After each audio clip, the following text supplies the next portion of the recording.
What is the scariest thing you can think of? A ghost? Maybe a vampire? Possibly aliens? Demons? Oh, it's the comments section for me. The tangled anguish of such tortured souls. Oh God, someone's going to comment about me saying this now, aren't they? What if the scariest thing about the universe isn't something that's coming to get you, but the fact that that universe, that vast ancient universe, doesn't care you exist? Not hostile, not evil, just indifferent. I had an ex like that. Bayek, tell you what though, could she dance? Proper dance. That thought terrified the writer H.P. Lovecraft. When he thought about looking out into the cosmos, his terror wasn't about what could be out there, but how small and meaningless we are in comparison. The oldest and strongest emotion of mankind is fear, and the oldest and strongest kind of fear is fear of the unknown.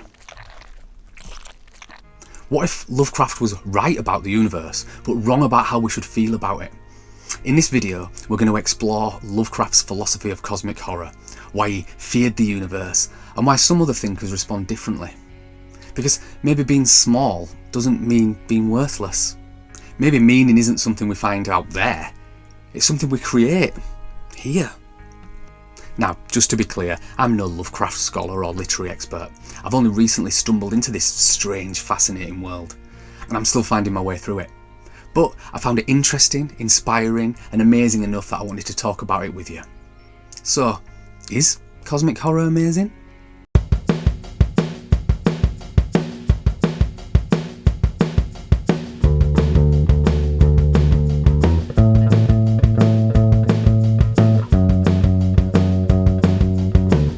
Some things are amazing. People or their achievements, arts, sciences, philosophies, inventions, all inspiring me to find the amazing in me and be amazing whatever. Yeah, the world is an amazing place. Or is it? Sometimes I'm not sure. Sometimes I can't see it. Sometimes I love everything and the happy, optimistic parts of me come out. Greetings? Sometimes everything does my head in and the miserable, pessimistic parts of me come out. Alright. So, I'm on a mission to find the amazing in the world, and myself, and to be amazing whatever. Howard Philip Lovecraft, H.P. Lovecraft, was an American writer born in 1890 in Providence, Rhode Island, USA, and lived most of his life there. A lot of it was difficult. Both his parents died young, and Lovecraft himself struggled with illness, isolation and poverty, until his own early death at the age of 46 in 1937. Although he wrote a lot during his life, he got no significant recognition while he was alive. He published most of his stories in cheap pulp magazines like Weird Tales. It was only years later that his work became recognised as a major influence on science fiction and horror, pretty much creating the genre that we call cosmic horror. Lovecraft is best known for creating what is now called the Cthulhu mythos, a collection of loosely connected stories about ancient, powerful beings like the Great Old Ones or the Outer Gods, that existed long before humans and are far beyond our understanding. These beings aren't evil in the way traditional monsters are, they're more like forces of nature, huge, alien, and completely indifferent to us. In Lovecraft's stories, the horror doesn't come from traditional means, but from the realisation that humans are small, fragile, and possibly meaningless in the grand scheme of the universe. The most famous of these beings is probably Cthulhu, from which Cthulhu mythos gets its name. Cthulhu is Lovecraft's most iconic creation, a gigantic, tentacled, winged beast that sleeps beneath the ocean in the sunken city of R'lyeh. He's not evil in the traditional sense, just so alien and vast that his very existence can drive people mad. Azathoth, often referred to as the blind idiot god, is the mindless chaos at the centre of the universe, almost impossible to visualise, a vast, writhing cosmic force that dreams reality into being. He's not angry or evil, just asleep, endlessly bubbling while monstrous flutes play to keep him from waking. Because if he ever did wake up, everything might simply stop. Nyarlathotep, sometimes called the Crawling Chaos, is a shape-shifting trickster god who actually enjoys interacting with humans, usually to spread madness. Unlike the other gods who barely notice us, Nyarlathotep plays games with us just to watch us break. Dagon is a colossal sea deity, worshipped by the Deep Ones, ancient ocean-dwelling humanoids who interbreed with humans. He appears in stories about ancient cults and lost underwater cities, playing on fears of ancestry and what might still lurk down in the deep. Yog-Sothoth is a cosmic being that exists everywhere in space and time simultaneously. It sees all, knows all, and is often summoned by humans seeking forbidden knowledge, usually with not good results. He's less a creature and more of a force of reality itself.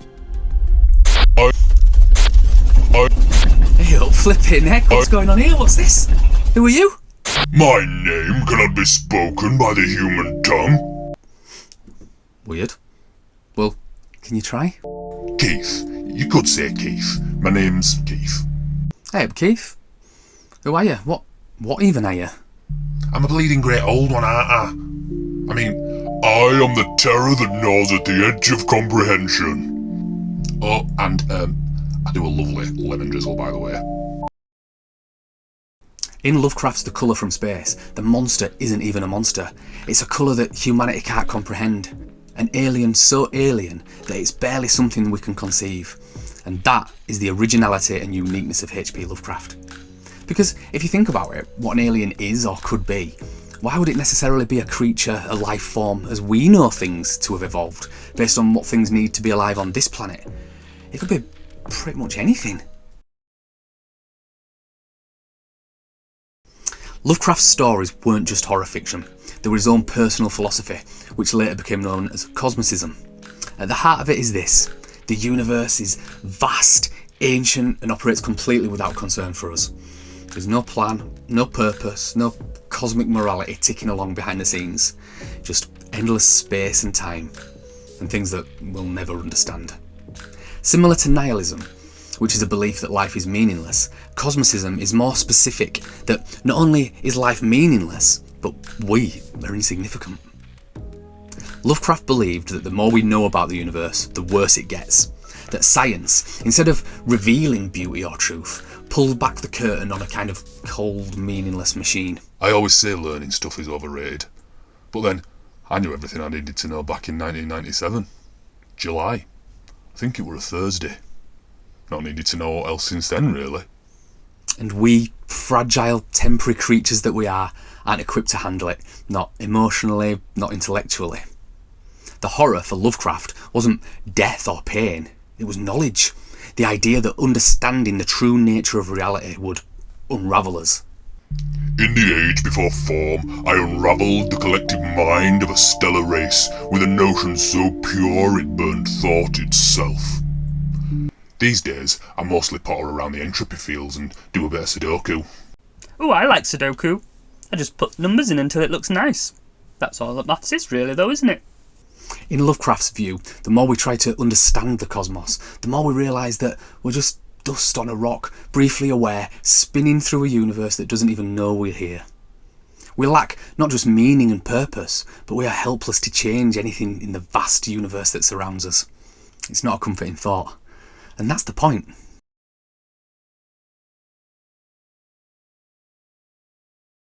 Not everyone who looked into the universe came away with the same terrifying sense of dread. Around the same time Lovecraft was writing, other thinkers were wrestling with similar questions. They saw the silence, the indifference, the lack of cosmic meaning, but instead of fearing it, they chose to rebel against it. This was the rise of absurdism. Absurdist thinkers like the philosopher Albert Camus spoke of attention. On one hand, we humans seem to be built for meaning. We crave purpose, we ask big questions. We want to understand who we are and why we're here. But the cold, silent universe offers no answers to any of that. Camus called this clash between our deep need for meaning and the universe's total indifference the absurd.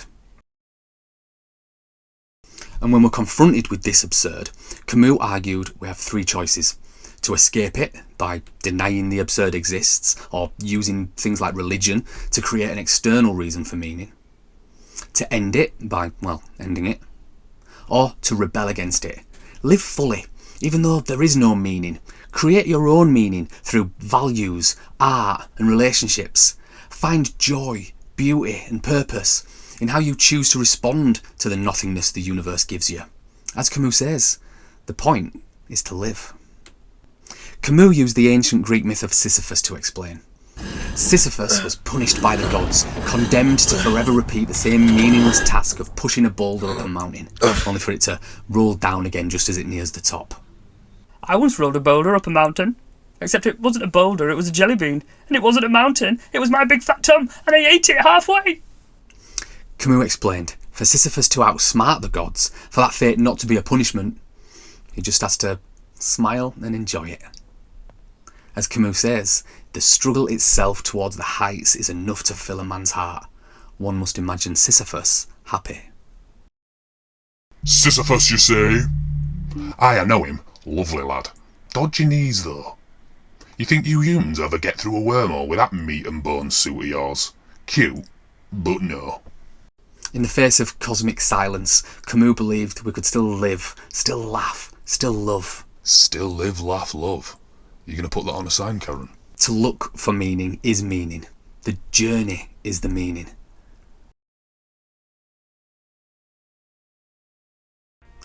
If Lovecraft was right that the universe doesn't care, then maybe the things we choose to care about become even more important. If there's no grand external meaning, then the meaning we make in our own lives becomes everything. The people we love, the moments that move us, the small beauty of things that don't need to last to matter. They don't need to influence the universe. They are your universe. These aren't distractions from the truth. They are the truth as we experience it. You know nothing of truth. I've watched quasars lie, black holes whisper secrets. And once, a toaster told me my fortune, which, I'm not gonna lie, I really wasn't expecting. That were a weird day, that. Be amazing, whatever. Meaning doesn't have to be cosmic to be real. Our meaning is to be amazing whatever. And I don't mean impressive, I don't mean perfect. I mean curious, creative, imaginative, willing to bring something into the world that wasn't there before. Whether that's a painting, a story, a scientific breakthrough, or just a moment that makes someone smile, or yourself smile. That's meaning, that's rebellion. Oh, I love a rebellion. I once rebelled at a party. Turned up before everybody else and ate all the crisps. Just the salt and vinegar ones, mind. Replaced them all, of course, but still. You know what I mean, don't you? Don't you? You know what I mean? And in a universe with no built-in purpose, those things matter to us. Because when you write a poem or draw a picture or bake a cake that makes someone close their eyes just for a second to taste it, you've added something to the great library of human existence. And that thing, whatever it is, didn't exist before you made it.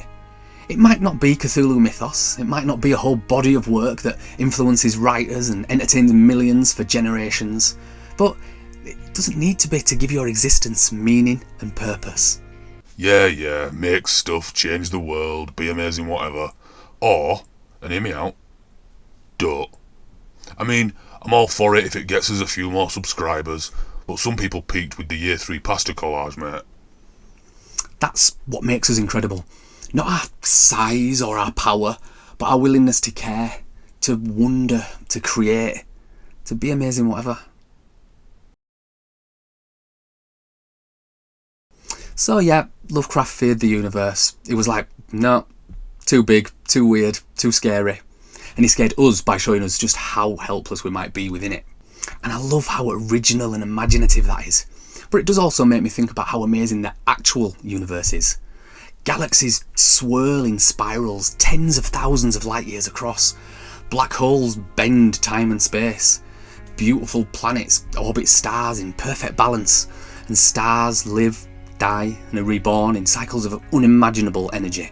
The same universe that contains electrons billions of times smaller than a grain of sand also holds stars more than 1,000 times wider than our sun.